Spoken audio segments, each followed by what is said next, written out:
Madame la ministre, mes chers collègues, je crois qu'effectivement nous serons nombreux à partager une sensation difficile quand on nous avons écouté, Madame la ministre, parce que finalement, j'avais l'impression tout à l'heure en vous écoutant que nous étions devant une vitrine manifestement tout à fait alléchante, je cite, la lutte contre toutes les fraudes aux aides publiques. Et puis en entrant dans le magasin, finalement, au fond, à droite, dans un magasin quasiment vide, il y avait une petite étagère sur laquelle étaient ciblées les seules fraudes à la transition énergétique.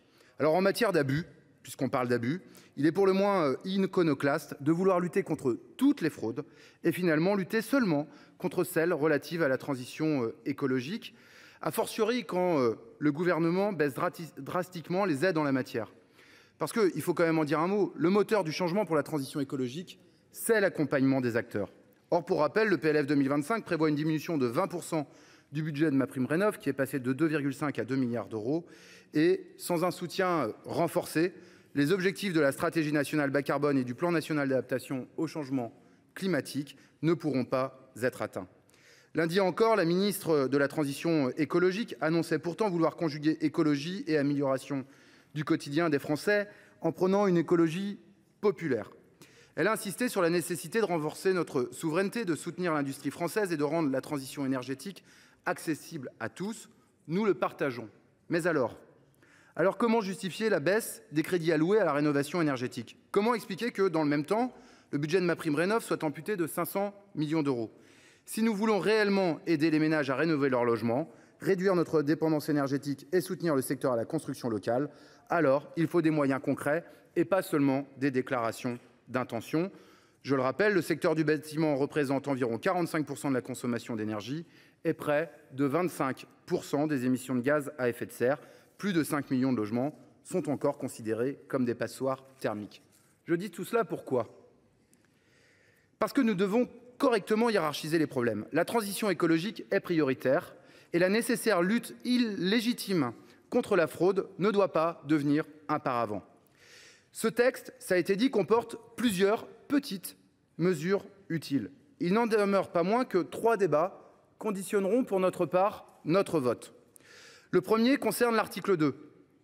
Il est inacceptable que sous couvert d'une petite loi de lutte contre les fraudes, la possibilité soit donnée aux préfectures de ne pas mettre en règle des situations d'étrangers sur simple suspicion.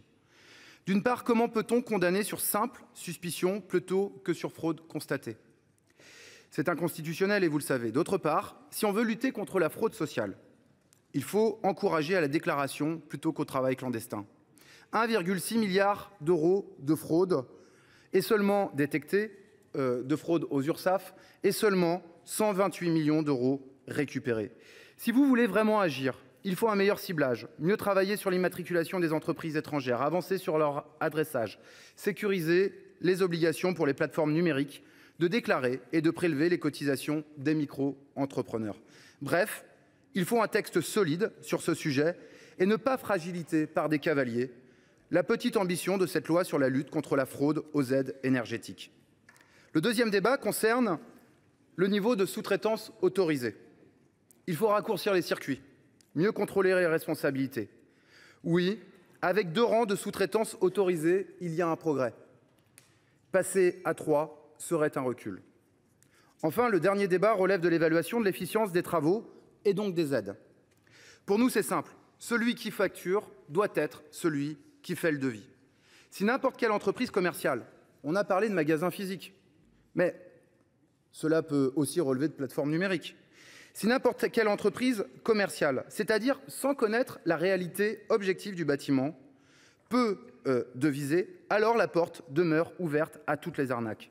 Sauf à contrôler la réception des travaux par des PE ou une évaluation de type consuel pour l'électricité. Ce sera l'objet de nos amendements. Alors je le dis clairement, si vous passez de 2 à 3 rangs les possibilités de sous-traitance, si vous conservez la possibilité de devis à distance, et si en plus vous reportez à 2028 l'ensemble des dispositions, alors il faut être clair, il n'y a plus de loi.